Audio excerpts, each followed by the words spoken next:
Dari sejak wudhu teman-teman sekalian, itu kita memang ada setan mengganggu. Ya, makanya fitrah ibadah itu pasti diganggu. Kalau nggak diganggu, aneh. Ya, patut dipertanyakan tuh. Karena setan itu menghambat kita ibadah. Jadi kalau ibadah nggak ada hambatan, patut dipertanyakan. Patut dipertanyakan, pasti diganggu. Nah, cuma kita diberi kemampuan oleh Allah untuk mengatasi gangguan setan itu. Di antaranya apa? Berlindung kepada Allah. Fasta'iz billahi minasyaitonir rajim. Allahu a'la Muhammad sallallahu alaihi wasallam. Dari Mas Rian Wahyu 46 menit yang lalu. Bismillahirrahmanirrahim. Assalamualaikum Ustaz. Waalaikumsalam warahmatullahi wabarakatuh. Semoga Allah muliakan Anda dan berikan kemuliaan yang sama kepada kita semua. Bagaimana cara menghilangkan was-was ketika kita sholat? Ya hilangkan aja. Jangan was-was. Cara menghilangkan was-was, jangan marah. Cara menghilangkan marah, jangan marah. Cara menghilangkan was-was, jangan was-was. Cara menghilangkan marah, jangan marah. Sebentar ya. Soalnya setiap saya ambil wudhu sampai selesai sholat selalu datang bisikan-bisikan yang aneh-aneh Ustaz. Makasih Ustaz. Oh berarti bukan saat sholat saja, saat wudhu, dari sejak wudhu. Wah ini setannya nih.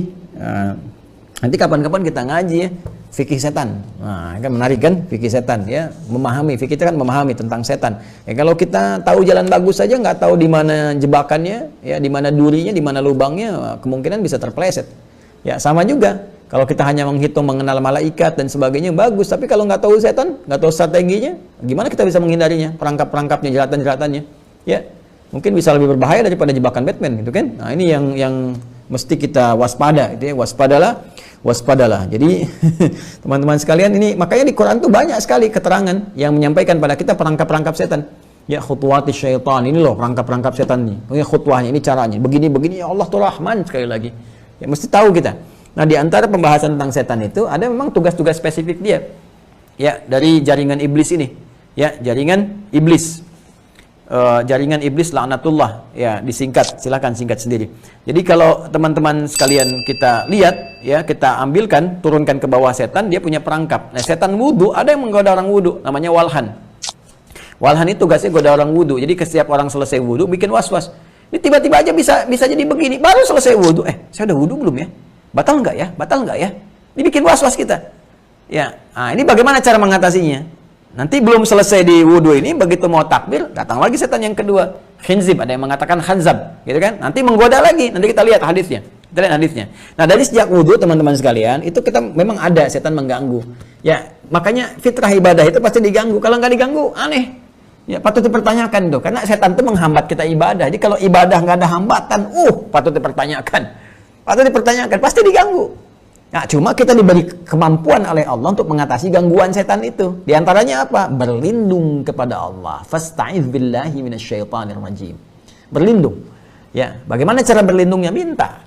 Ya, dengan penuh kekhusyuan. Ya, a'udzubillahi minasyaitonir rajim, itu yang paling standar. Ya, atau kita mengatakan Rabbi inni a'udzubika min hamazati syayatin wa a'udzubika ay yahdurun. Ya Allah, aku berlindung kepadamu ya Rabb dari bisikan-bisikan, bahaya-bahaya waswas setan. Dan keadaan mereka yang hadir di sekitaranku kalau mereka hadir, ya Allah jauhkan mereka, berikan aku perisai. Kalau belum hafal boleh pakai bahasa Indonesia. Ya Allah lindungi hamba dari godaan-godaan setan, ya Allah kuatkan hamba untuk khusyuk.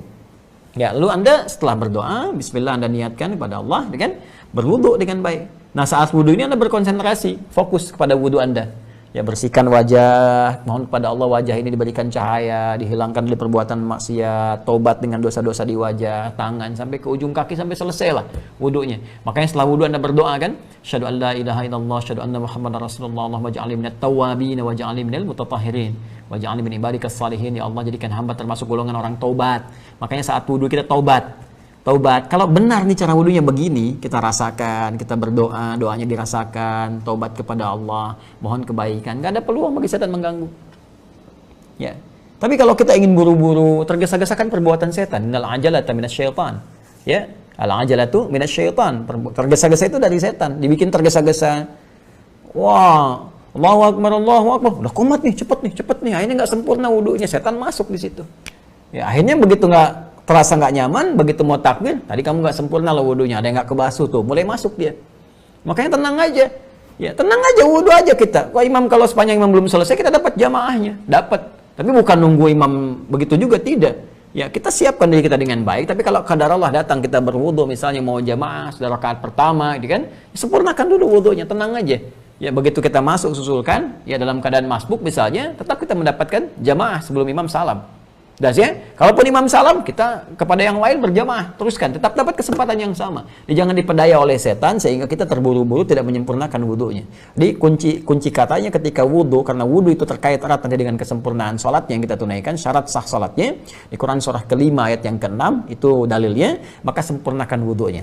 Ya, mohon kepada Allah. Kemudian saat selesai wudu itu, ambil keyakinan pada jiwa. Yakin. Ya, yakin. Al-yaqinu la yuzalu bisyaqi. Kalau sudah yakin itu tidak akan pernah dipengaruhi oleh keraguan. Makanya kalau sudah yakin, setan nggak akan masuk dengan keraguan. Karena kita sudah paham dengan yakin dengan semua yang kita kerjakan itu. Baru kita mulai dengan menunaikan salat. Saat akan salat, kita bermohon kepada Allah lagi. Ya, berta'awudz lagi kepada Allah. Ya, bahkan kalau kita godaan-godaan yang cukup kuat dan sebagainya, ada was-was, problem kita masuk, ya, dibayang-bayangi oleh keadaan kehidupan misalnya, oh takut begini, takut begitu, macam-macam. Kita berdoa lagi, minta kepada Allah, mu'awwadzatain. Ya, bisa dengan surah Al-Falaq, dengan surah An-Nas sebelum kita sholat, minta kepada Allah perlindungan. Ya, kalau keadaan biasa saja langsung saja bismillah kita bertakbir. Tapi kalau godaannya begitu kuat, kita beristi'adzah. Ya, setelah itu kita minta perlindungan kepada Allah, ayat-ayat perlindungan, baru kemudian kita bersiap menunaikan sholat, berniat kita bertakbir. Ya kan? Ya. Nah, di sini poinnya. Karena hati-hati kalau kita tidak melakukan dengan benar, dengan khusyuk, dengan baik, teman-teman sekalian, maka saat dia mulai bertakbir, fa idza kabbara, maka ketika dia mulai bertakbir, fayaqulu syaitanu, maka setan yang bertugas menggoda saat fase sholat. Jadi kalau saat wudu selesai walhan tadi, setannya, fase sholat khanzab setannya. Maka dia berkata, fayaqulu syaitanu udhkur kada, ingat ini, ingat itu. Ya, maka jangan heran, kalau sebelum sholat kita bisa seakan fokus, tapi saat mulai takbir semua diingat. Bahkan yang tidak ingin kita ingat masuk. Nggak percaya silahkan cek, masuk. Ya, nanti kalau Anda sholat ya, materi saya sekarang pun tiba-tiba akan muncul. Ingat kata Ustadz Adi, itu setan bisa membuat Anda lalai. Itu setan Joni yang lagi menggoda Anda tuh. Bukan materi saya. Ya, itu tiba-tiba tuh bisa datang begitu saja. Maka apa yang harus kita lakukan? Yang harus kita lakukan berusaha untuk khusyuk. Bagaimana caranya khusyuk? Dibahaslah kemudian langsung oleh Allah disampaikan. Di ayat ke-46 di surah Al-Baqarah. Surah kedua ayat ke-46. Alladzina yadhunnuna annahum mulaqu rabbihim wa annahum ilaihi raji'un. Jadi untuk khusyuk itu persiapan dimulai sebelum sholat. Rasakan kita akan menghadap Allah.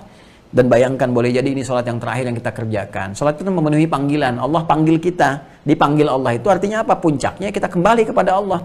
Makanya di ujungnya ditutup dengan kalimat ilaihi raji'un. Ya, alladzina yadhunnuna annahum mulaqu rabbihim wa annahum ilaihi raji'un. Kan kalimat apalagi nih udah menjelang malam nih. Kalau udah kalimat raji'un kita mengerti pulang kan?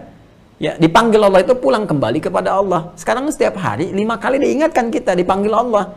Dan mungkin itu panggilan terakhir. Makanya kata Allah langsung dalam Al-Quran Allah firmankan, alladzina yadhunnuna annahum mulaqu rabbihim. Setiap akan sholat rasakan kita akan menghadap Allah. Dan ini mungkin panggilan pulang kita. Betapa indah saat pulang lewat sujud, sedang taat kepada Allah, insya Allah husnul khatimah, gitu kan?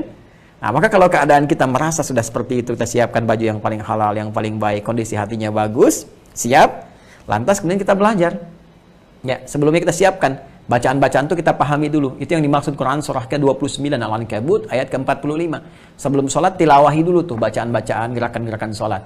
Utslu, itu perintah dari kata tilawah. Baca, pahami. Di takbir, pahami dulu. Bacaan takbir itu maknanya apa. Bacaan ruku maknanya apa. Sampai ke sujud, sampai ke salam. Pelan-pelan. Nah, dengan pemahaman itu ketika lisan berkata Allahu Akbar, pikiran kita menerjemahkan. Allah Maha Besar. Hati kita meresapi, ya Allah Engkau yang Maha Besar. Aku bertobat, selalu merasa besar dalam kehidupan. Sombong kepada kawan-kawan, merasa yang lebih hebat dibandingkan yang lain. Angkuh terhadap kawan-kawan dan tetangga sekitaran. Itu hadir di jiwa kita. Sehingga dengan itu kita rasakan. Nah, nggak ada tempat bagi setan mempermainkan kita. Kenapa? Karena pikiran kita sudah menerjemahkan apa yang sudah kita bacakan lewat lisan. Setan nggak punya tempat di pikiran kita. Ya, pikiran nggak terganggu lagi. Fokus menerjemahkan, hati meresapi. Nggak bisa was-was ke dalam hati kita. Ya, karena itu setelah kita mengatakan, ya Allah saya tobat dari keburukan-keburukan, kita berkata, Allahumma ba'id baini wa baina khataya. Ya Allah saya mengaku banyak salah, banyak dosa ya Allah. Maka aku mohon di kesempatan ini agar Engkau mengampuni dosa-dosaku dan jauhkan aku dari dosa-dosaku seperti Engkau jauhkan timur dengan barat yang tidak pernah bertemu. Aku nggak ingin ketemu lagi dengan dosaku ya di akhirat saat semua ditampakkan. Ya wa may ya'mal mithqala dzarratin syarran yarah. Saat keburukan ditampakkan nampak, aku mau lihat ya Allah. Seperti Engkau jauhkan timur dan barat yang tidak pernah nampak, tidak pernah bertemu. Ya, jauhkan pula aku dengan dosa-dosaku ya Allah, dengan kesalahanku. Allahumma naqqini minal khataaya kama yunqqa ath-thawbul abyadu minad danas. Allahumma ighsilhu bil ma'i wath thalji wal barad ya Allah. Kalau memang terlampau pekat bersihkan ya Allah. Bersihkan, beningkan seperti ya noda itu dibersihkan dari najis, dari kotoran-kotoran walaupun menggunakan air yang sangat dingin. Anda taubat. Atau Anda baca Allahu Akbar kabir, alhamdulillah katsira, subhanallahi bukratan wa asila, wajjahtu wajhiya lilladzi fataras samawati wal ard hanifa wa ma ana minal musyrikin. Ya Allah, aku sekarang menghadap dengan sepenuhnya, dengan penuh kekhusyuan kepada penguasa, pemilik langit dan bumi, ya Allah, penguasa segalanya. Dan aku bersaksi, ya Allah, aku berkomitmen, aku bukan termasuk orang yang menyekutukanmu. Inna salati wa nusuki wa mahyaya wa mamati lillahi rabbil alamin. Ya Allah, sungguh salatku saat ini, semua ibadahku, ya Allah, hidupku yang kau berikan kepadaku untuk beraktivitas. Bahkan kalaupun kau wafatkan aku dalam salat ini, ya Allah, aku bersaksi, aku pasrah kepadamu, ya Allah, penguasa seluruh alam. Ya, la syarika lahu bidzalika umirtu wa ana minal muslimin.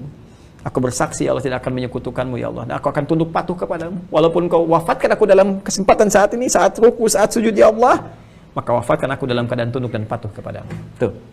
Dan kalau kita mengerti, kita paham dengan apa yang kita bacakan, tiba-tiba kemudian bisa mengalir air mata. Enak gitu. Ya, dari mulai takbir tuh, baca iftitah. Makanya Fatihahnya ada yang langsung nangis, baca surat-surat tuh merasa ke dalam jiwa, ya. Baca ayat tentang surga, pengen rasanya mendapatkan itu. Baca ayat tentang neraka takut, tentang adab takut, ada yang menangis, banyak seperti itu.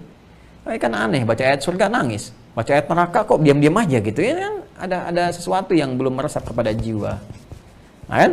Nah, jadi kurang lebih teman-teman sekalian, demikian cara menghilangkan was-wasnya. Pertama, berlindung kepada Allah Subhanahu wa taala. Yang kedua, dengan menyempurnakan ibadah, pelajari ilmunya dan sempurnakan syariatnya. Ya, dari mulai syarat dan rukunnya. Insya Allah dengan seperti itu akan terjadi perubahan pada jiwa kita. Maulaya